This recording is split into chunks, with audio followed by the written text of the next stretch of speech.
Welcome to Coach How Could I with Mr. Aalok Gupta. With 30 years of leading and coaching in the corporate world, Aalok leverages his extensive HR and business experience in order to solve business problems with people's solutions. Coach, how can we conduct successful sales meetings with our perspective for high value offerings? Yeah, so Carlos, meetings is something which is the biggest time waster on the planet. And in fact, I can't tell you how many wasted meetings I've been in. So again, it's not your fault, it's not anyone's fault, it's because you have never been trained to conduct effective meetings. In fact, for all the trainings I've seen in my lifetime in companies, there's been very little or no training on conducting a meeting effectively. And therefore, 10 years back, I designed a very powerful program called Strategic Articulation.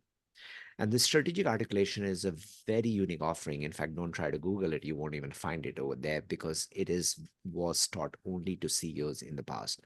And I used to teach it over a period of 3 months, 6 months to teach them how to conduct a meeting effectively in the shortest possible time so that you get huge amount of ROI from it. Then over the years that I started getting a lot of requests, and clearly teaching one-to-one wasn't a possibility, so I kind of designed a group program. So now I run strategic articulation as a whole-blown course, as a workshop to groups, and they love it. In fact, the best feedback I got about strategic articulation was that, Alok, everything which we have learned, we need to think about consciously where to implement. But this one, I can use it now. I'm getting into a meeting. I'm like, that was like biggest thing. So let me tell you a little bit from that strategic articulation course. The first thing you need to have is have the ability to drive every meeting even without being the chairperson. Let me deconstruct that with you. Now, no matter who's driving the meeting, it should go in the direction it was supposed to go. Even if it goes left, you should be able to drive it back. Even if it goes right, you should be able to drive it back. You should be able to steer the meeting, but nobody should know you're the driver. So imagine the meeting is like a minibus and you're the person driving it. There could be a chair sitting behind. There could be a person with a very loud voice. There could be a person with a soft voice. But you as a driver need to make sure that everyone gets the right time. So that's the very important thing. Drive every meeting, even without being the chairperson. Now, how can you do that? So one technique to use is structure. Right. Every meeting you do, you need to kind of structure it in a way so that it goes in a scientific way, right? It is very important that you follow a structure. And the simplest structure I can give you right now is OBC. And that is something you should do in every email, every conversation, every meeting. What is OBC? Opening, body, close. If you don't do this, then you're going to have a problem. And that's the third technique I want to give you: inconclusive meetings. An inconclusive meeting is a wasted meeting. Let me repeat that for you. I don't shy away from problem statement. Mhm. Any meeting which is inconclusive is a time wasted. And there have been occasions where, sometimes people have followed up 1 month, 2 months, 3 months to get one meeting, and then the meeting turns out inconclusive. How do you feel? Right? So these are three things to remember. Drive every meeting, even without being a chair. One technique to drive a meeting is use a structure. Simplest structure I've given you is OBC. And Obviously, finally, make sure that the meeting is conclusive. An inconclusive meeting is a time waster for everyone. for I hope that everyone. helps. Always being a driver.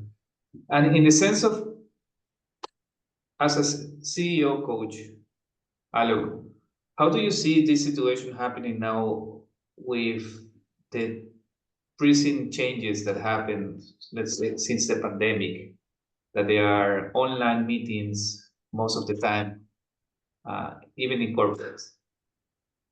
Well, the problem has been amplified because now people are lost for words, they're lost for technique, they're lost for structure. So if you're not a good meeting driver, you're not able to conclude meetings, then visually, virtually, you even have less powers. And now the need for strategic articulation is higher than ever. The need to steer a meeting is higher than ever because you are losing some of the softer powers you had when you meet person to person. So I'll give you an example. So when a person is kind of in the room with you, it's kind of but natural, polite, they'll give you some time, right? Virtually just one button to shut the meeting down. Right? They're going to say, I'm just going to go away somewhere, or they start doing something else, or they are kind of clocked off, they are into some other thing, and you won't even know if they're typing away and doing something else. So virtually the problem is amplified. So it's very important you use strategic articulation technique to make sure you're driving the meeting and 100% of the person is with you. Correct, correct. Indeed, that they know in fact as well what's happening, what they need to expect. It happens so many times now that we have a meeting and then someone is just watching something else and typing something else, not there, not present. Absolutely. How would you mention as well, aside from from the frameworks that we mentioned, like opening body and close, and being the driver, would Mhm. you in the would you in the meeting actively make sure that everyone is engaged on a sales So meeting? Sometimes we yes. have, for example, a group of people that we Mhm. are offering. So let me understand your question. So you're saying put resources in the link, or you're asking something else? So Um, what's your question, Carlos, again? yes, correct. So indeed, in the sense of being the driver, and sometimes in these high value offerings, we do get a board, or we get a number of people in front of us. Mm, How do we make sure as well that we're driving it for all of them in the yeah. sense, and if we notice that someone is getting out of the bus, what could be an interesting technique to apply to make Oh, sure I that they're see. all there? Okay, okay, got it, got it. All right. So essentially what you're talking about, let's assume there are 10 people in the room and one Yeah, person got disengaged, right? So yeah, that's your question. So how to bring that disengaged person back? Oh, I mean, say, long story short, you are the minibus driver. You got to drive every person. You got to make sure every person is engaged.